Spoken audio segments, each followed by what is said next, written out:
नमस्कार दोस्तों, मैं सौम्य रॉय और मैं आप सब लोगों का स्वागत करता हूं मेरे YouTube चैनल पे। दोस्तों, सबसे पहले मैं आप लोगों का नया साल का शुभकामनाएं देना चाहता हूं and I want to show you guys what 2020 has got for all of अस।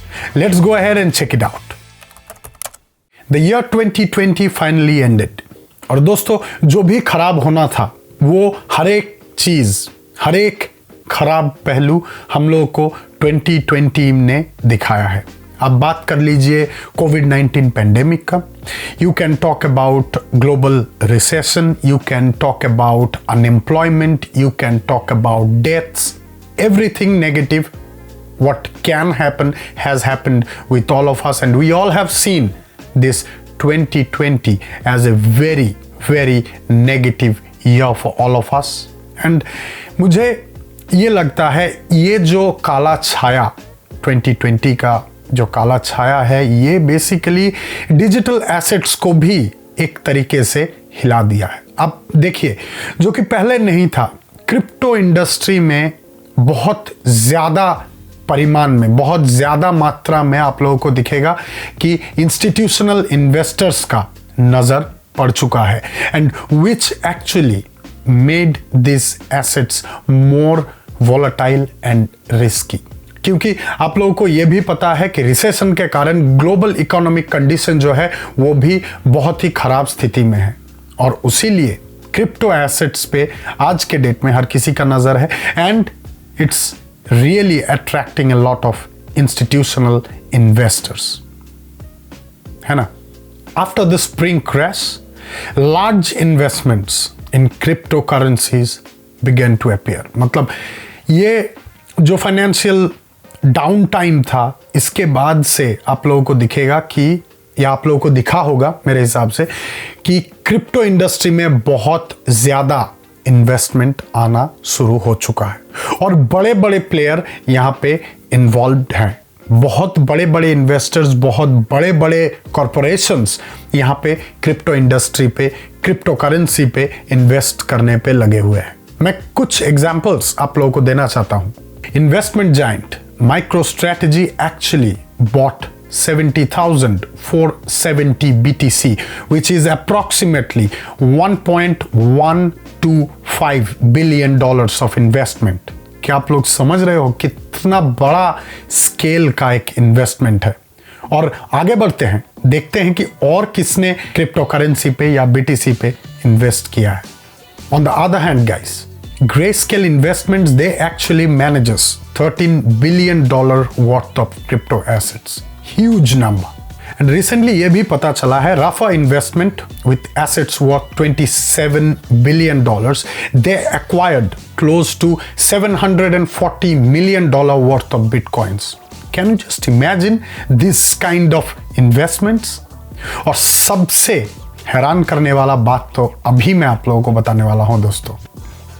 दोस्तों, आप लोगों ने अमेरिकन एक्सप्रेस के बारे में तो सुना ही होगा। Now let's see what American express has done out of the box. American express ने फैल्कन एक्स नाम का एक कंपनी, एक क्रिप्टो करेंसी कंपनी में इन्वेस्ट किया है। Falcon x basically institutional investors के लिए ट्रेडिंग सॉफ्टवेयर बनाता था, या ट्रेडिंग सॉफ्टवेयर का उन लोगों का कुछ बिजनेस था। तो इससे क्या लगता है ना, इससे यही लगता है कि और थोड़े टाइम में हम लोगों को और ज़्यादा पैसा इंजेक्टेड होते हुए दिखेगा क्रिप्टो इंडस्ट्री में, जहाँ पे हम लोग सब घर में बैठे बैठे, सोफा में बैठे बैठे ये सोच रहे हैं कि बहुत रिस्की है, and this crypto industry is like a very unknown industry to all of us, and we are trying to gauge the risk which is involved in this. यहाँ पे दूसरी तरफ अगर आप लोग देखोगे, दूसरी तरफ और सब बड़े बड़े इन्वेस्टर्स ऑलरेडी क्रिप्टो मार्केट में इंटरेस्ट लेने लगे हैं, और खबर ये भी है कि ये जो इंटरेस्ट है, ये इंटरेस्ट आज अचानक पैदा नहीं हुआ है। ये जो प्रीवियस जो हाई था, प्रीवियस जो हिस्टोरिक हाई गया था रेट्स में BTC का या क्रिप्टो एसेट्स का, उससे भी पहले ये सब बड़े बड़े इंस्टीट्यूशनल इन्वेस्टर्स ऑलरेडी इस मार्केट पे घुसे हुए थे। तो सोचिए कहाँ पे हम लोग अभी हैं हम लोग क्या कर रहे हैं। एंड दोस्तों अभी तो मुझे ये लग रहा है कि 2021 is going to be a breakthrough for the crypto industry. क्यों, ये क्यों लग रहा है? आप लोगों को भी ये समझ में आ रहा है कि 2021 में हम लोगों को और ज्यादा इंस्टीट्यूशनल इन्वेस्टमेंट्स देखने को मिलेंगे क्रिप्टो इंडस्ट्री के ऊपर। और इसी के साथ साथ बिटकॉइन का जो प्राइस है, बिटकॉइन के ऊपर जो इन्वेस्टमेंट्स है वो बढ़ेगा। और बिटकॉइन हो सकता है कि 2021 में $30,000 का भी मार्क को पीछे छोड़ देगा। दोस्तों यूरो के बारे में आप लोगों का क्या ख्याल है? क्या लगता है यूरो पे कोई लिमिट लगा हुआ है क्या? दोस्तों मैंने ये चीज देखा है कि पिछले 4 साल में experts were wrong 4 times exactly. हमेशा एक्सपर्ट्स ने ये कैलकुलेट किया कि यूरो का जो वैल्यू है वो गिरेगा, यूरो का वैल्यू बढ़ेगा नहीं। लेकिन क्या हुआ 2016 में अगर आप देखोगे तो यूरो वर्सेस डॉलर का जो रेट है उसमें 14% का बुलिश ट्रेंड दिखा था, है ना। आगे बढ़ते हैं, 2018 में क्या हुआ? 2018 में भी जो प्रेडिक्शन था कि यूरो का वैल्यू बढ़ेगा नहीं घटेगा, लेकिन ट्रेड वॉर के वजह से यहाँ पे भी एक्सपर्ट्स गलत साबित हुए, है ना। जहाँ पे दोस्तों 2018 एंड 2019 का कंसेंसस में हम लोगों को दिखा कि एक ऑपोजिट ट्रेंड था। 2020 में भी यूरो का जो वैल्यू है यूरो यूएसडी का, उस पेयर में राइज देखने को मिला है। और मेरे हिसाब से जो लोग साल के शुरू में इन्वेस्ट किए थे they went into deep minus. और अभी तो ये लग रहा है कि 2021 में यूरो यूएसडी का जो लेवल है एटलीस्ट 1.25 का जो लेवल है उसको तो ब्रेक करेगा ही या उसको तो छुएगा ही। क्या लगता है आप लोगों को?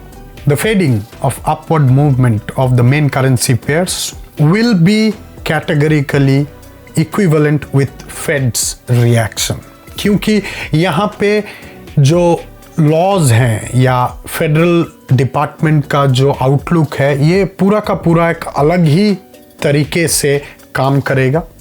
एंड दोस्तों मुझे तो ये लगता है, मेरा ओपिनियन ये बोलता है कि यूरो इस साल में कम से कम 1.25 से लेके 1.27 का लेवल ब्रेक कर सकता है। आप लोग भी देखिए, मैं भी देखता हूं कि क्या होता है इस साल में, है ना। दोस्तों अगर स्टैटिस्टिक्स के अनुसार हम लोग देखें तो गोल्ड का जो प्रोडक्शन है इस साल में बढ़ेगा। क्यों? देखिए सबसे इंपॉर्टेंट चीज है कि जब कोरोना पेंडेमिक का जब रेस्ट्रिक्शन स्टार्ट हुआ, दुनिया के सबसे बड़े बड़े 20 गोल्ड प्रोड्यूसिंग कंपनीज का 5% लॉस हुआ। क्यों? इसका कारण यह है कि more and more restrictions were imposed, so that resulted or that hit the production। लेकिन ये अभी मानना है एक्सपर्ट्स का कि 2021 में गोल्ड का जो प्रोडक्शन है वो 6% बढ़ेगा। और इसका कंपैरिजन किया गया है जब रेस्ट्रिक्शंस को थोड़ा बहुत ईज आउट किया गया था, उसके बाद जब प्रोडक्शन चालू हुआ उसके हिसाब से कंपेयर किया गया है कि 2021 में गोल्ड प्रोडक्शन में वृद्धि देखने को मिलेगा और ये वृद्धि होगा 6% का। Canada produces 1,160,000 ounces of gold in the Q2 of 2020, which is 22% lesser if compared to the Q2 production of 2019, which was actually 1,482,000 ounces. Huge figure, right?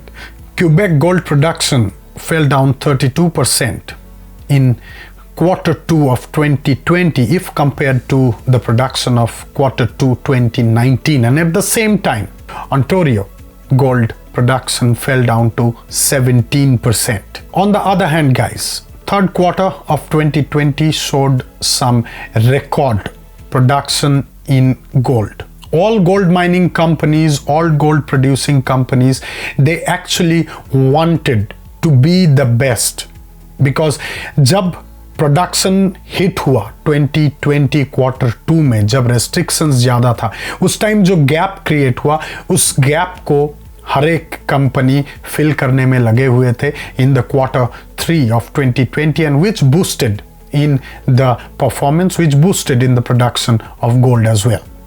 In 2021, gold producing companies, they actually want to produce 39,381,000 ounces of gold, which is approximately 6% more than the projected rate of production after the corona restrictions were imposed in 2020. तो आप लोगों को दिख ही रहा है कि economic activities जो भी है, जो भी स्फेयर में आप बात करो, हर एक तरफ एक बुलिश ट्रेंड हम लोगों को 2021 दिखाएगा. And this is the right time. You and me being a trader और an investor, we can think and we can start doing.